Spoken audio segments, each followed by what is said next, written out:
This deduction limit has remained the same for the last 10 years, sir. But on the other side, the medical expenses of every individual is growing in a very big way from the last 10 years, sir. So, to address this issue, necessary steps has to be taken to enhance the deduction limit up to 1 lakh rupees per financial year on health insurance premiums, keeping in view of the increased medical expenditure, sir. Sir, the new tax regime curtails several important tax deductions, leaving people disincentivized from switching on from the old regime, sir. Deductions under Section 80C, 80D and 80E and various other deductions are not permitted under the new tax regime, leaving middle class people and the poor people into dissatisfaction and financial stress and strain, sir. Sir, coming to indirect taxes and GST, indirect tax collections are increasing every year by year, sir. Government has been seeing record GST collections with a significant increase in July 2024, totaling to an amount of 1,82,075 crores, sir, marking 10.3% rise compared to July 2023, which was 1,65,000 crores, sir. Given this high collections, now the government should come forward and consider reducing or exempting GST rates on certain basic goods and services which are commonly consumed by the poor and the middle class, sir. On behalf of the weavers, I request the government to exempt 5% GST on the raw material used by the weavers, sir. And on behalf of the fishermen, we request, fishermen are making a request from a long time, sir, for GST exemption on components used for making fishing nets, including nylon twines, ropes and floats, sir. Sir, and farming community, you very well know, sir, it is in severe distress. We have to address the issues of farming community, sir. Sir, a new act has to be introduced in this house, fixing MSP for all crops produced by the farmers in this country, sir. Sir, and more importantly, sir, to promote farm mechanization and to support farmers, GST should be exempted for all farm supplements, sir. Sir, and more importantly, sir, 18% GST is collected on health insurance premium and life insurance premium, sir.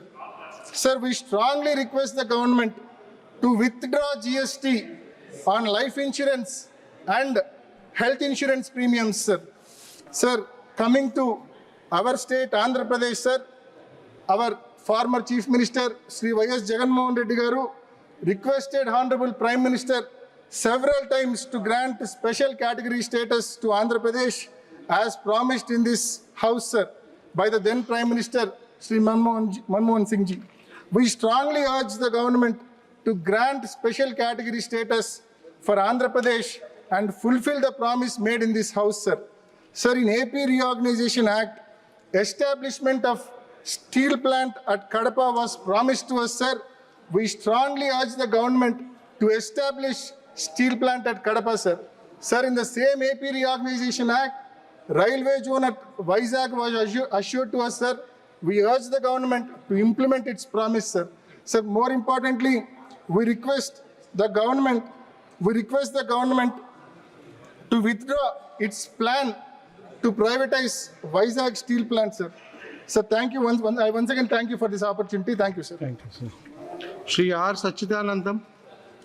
Sir, at that point of a time, it might have sounded very innocently apt, but the irony is, just about a year and a half after the Constitution was adopted in 1950, on the 18th of August 1951, the first draconian amendment was made to the Constitution, sir, and that too to Article 19(1)(a) of the Constitution, wherein freedom of expression, which was guaranteed under this article, was actually curtailed and curbed.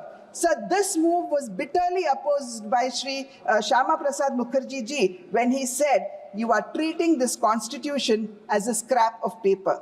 Sir, a preamble was not spared, many of my colleagues had actually spoken about it when the words socialist and secular was introduced into a preamble. And Baba Saheb Ambedkar ji had vehemently said that socialists should not be added in the preamble at that point of a time because no one typical governance style should be imposed upon the citizens of our country. Of course, sir, the emergency of 1975-77 is a stark reminder of the violation of the provisions of the Constitution and an encroachment on the fundamental rights of the citizen of our country. Since the adoption of our Constitution, sir, the Union government had dismissed democratically elected governments 134 times, largely during when the principal opposition party was in power. And the first time, sir, again, I would like to emphasize on the word ironically, because it was on the 20th of June 1951 that Article 356 was imposed in Punjab too. Sir, Article 356 actually vests wide powers in the central government to stamp its authority on the state governments. See, though this article at that point of a time was meant to preserve the integrity and the unity of our country, it has been blatantly used to oust democratically elected governments that were led by opponent parties. So this article, sir, was borrowed from the Government of India Act of 1935.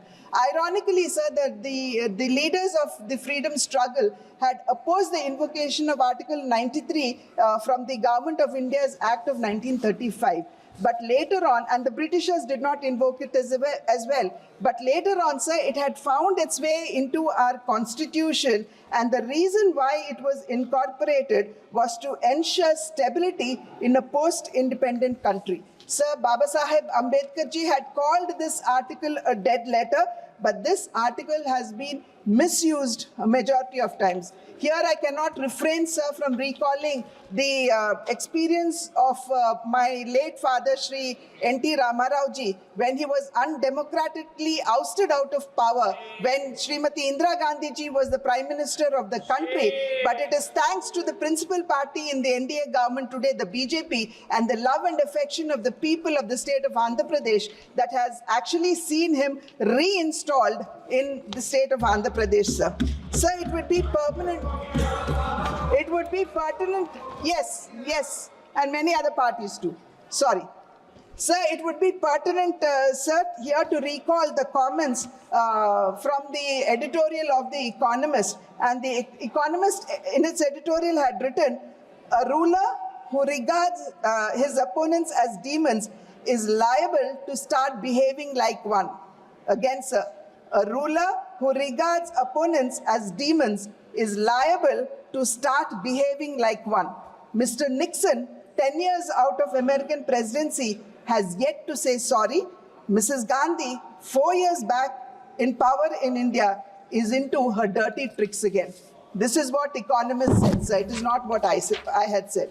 Sir, to conclude, the Constitution of India is not simply a compilation of schedules and articles, sir. Neither does it simply seek to establish institutions, but it is rather a transformative one. The various provisions in our Constitution seek to ensure social and economic justice to all the citizens of our country. Today, rising above all political considerations and ideologies, it is our bounden duty to pay respect to the 75 years journey of our Constitution. So the interpretation of our Constitution has been shaped by interventions of various sections of society, and we cannot leave the judiciary far behind. Our judiciary too, sir, has been a part of this evolution journey, wherein when it was necessary, they had worked closely with governments, but when it was so desired, they did not hesitate, the judiciary did not hesitate from striking down laws, policies, and at the same time, amendments too, to uphold the basic structure of our Constitution.